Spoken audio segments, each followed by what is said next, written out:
You have $9 billion, that's $9,000 million missing in the last few years. It's alleged to be fraudulently stolen.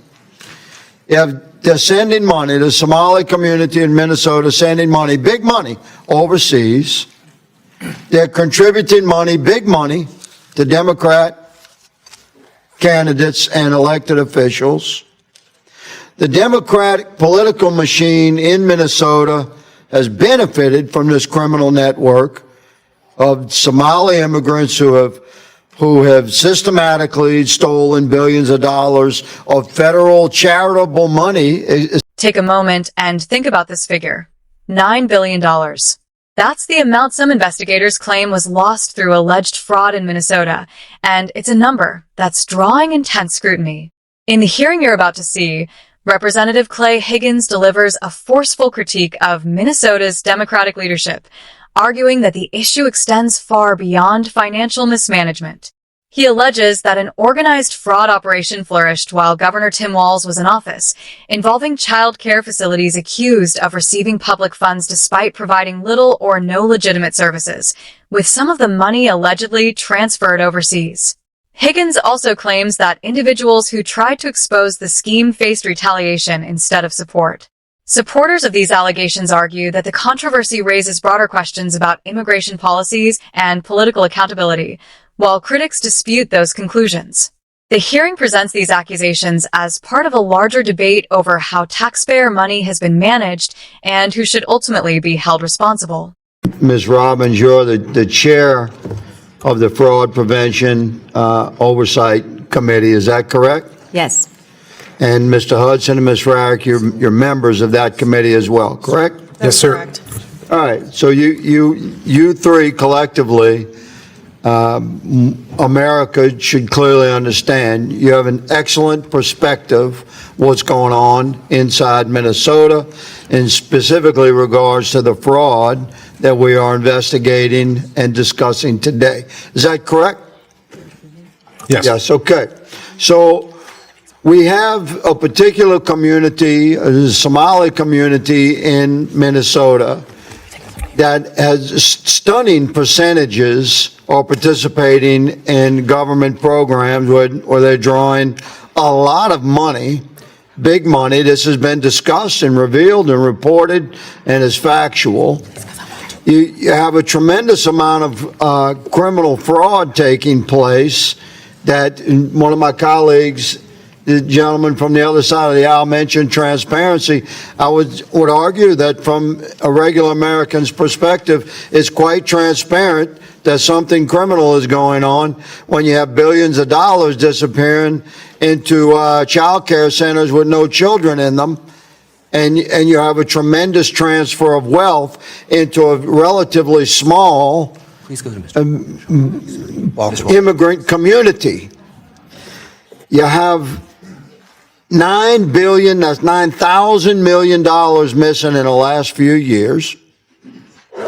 It's alleged to be fraudulently stolen. They're sending money, the Somali community in Minnesota sending money, big money, overseas. They're contributing money, big money, to Democrat candidates and elected officials. The Democratic political machine in Minnesota has benefited from this criminal network of Somali immigrants who have systematically stolen billions of dollars of federal charitable money, essentially. The good lady, my colleague, clarified this is money designed for poor folk that need a hand up. And we generally want that to happen in America in an effective manner. So this is the scenario that we are looking into today. Have I summed it up fairly well, Ms. Robbins? Yes, sir. And I would just like to add... Before you add, Mr. Hudson, is this an effective summary, sir? Yes, sir, it is. Thank you, Ms. Rarick. Yes. Thank you. So from the perspective of members of the Fraud Investigative Committee of the Minnesota State Legislature, we have a large criminal network with with high percentages of participation in that criminal network from the Somali community in Minnesota. That community has tremendous influence within the political arena, specifically within the Democrat political arena in Minnesota. The Democrat political machine has been covering for this criminal network, and here we go to Governor Walz's involvement here, which is shocking to me, quite frankly, because I've been friendly with Governor Walz for many years. I served with him here. But can you discuss for me the governor's administration's involvement in intimidation and oppression and retaliation against whistleblowers? Ms. Robbins, have you had conversations with whistleblowers who have been treated like that by the Walz administration? Yes, I have. And can you tell us about that without naming the person or revealing stuff that's secret? Tell us how that retaliation would happen. So it happens in a variety of ways. They are demoted or reassigned, or they are told that they could lose their job and then their house or their pension or their retirement benefits or not qualify for unemployment. So it's... Well, that's very serious. That's very serious allegation. I would say that's criminal retaliation. Mr. Hudson and Ms. Rarick, have you seen similar?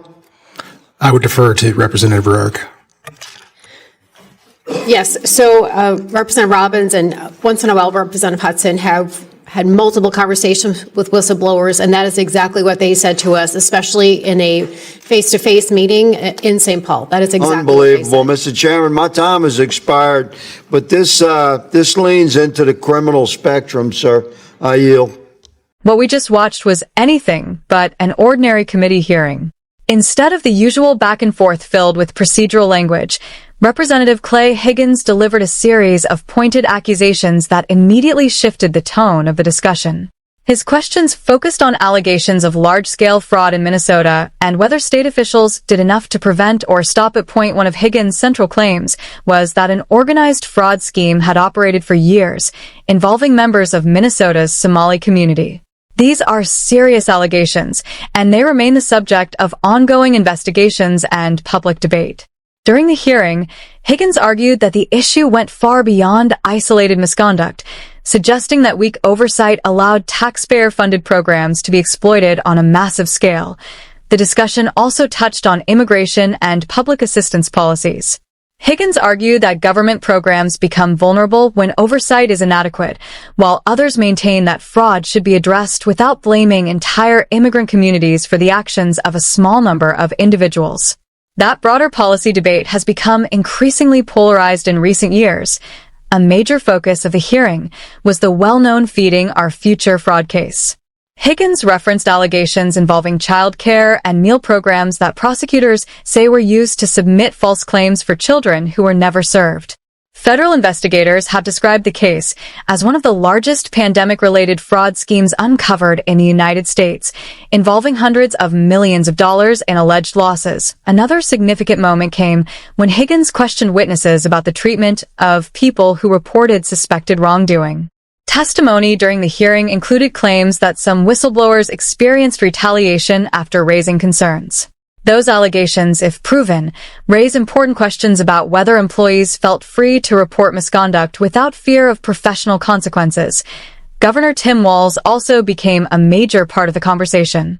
Higgins questioned whether the state administration acted quickly enough once warning signs emerged, and whether stronger oversight could have prevented the alleged fraud from expanding. Supporters of the governor argue that his administration cooperated with investigators and has taken steps to strengthen oversight, while critics contend that earlier action should have been taken. The hearing ultimately reflected a much larger political debate about government accountability, public spending, immigration policy, and oversight of taxpayer-funded programs. Regardless of political affiliation, many observers agree that preventing fraud and ensuring public funds are used as intended should remain a top priority. As these investigations continue, questions about responsibility, oversight, and accountability are likely to remain at the center of the national conversation. What did you think of Representative Higgins' questioning during the hearing? Do you believe state officials responded appropriately once concerns were raised? Share your thoughts below. And if you found this breakdown helpful, don't forget to like, subscribe, and stay tuned for more updates.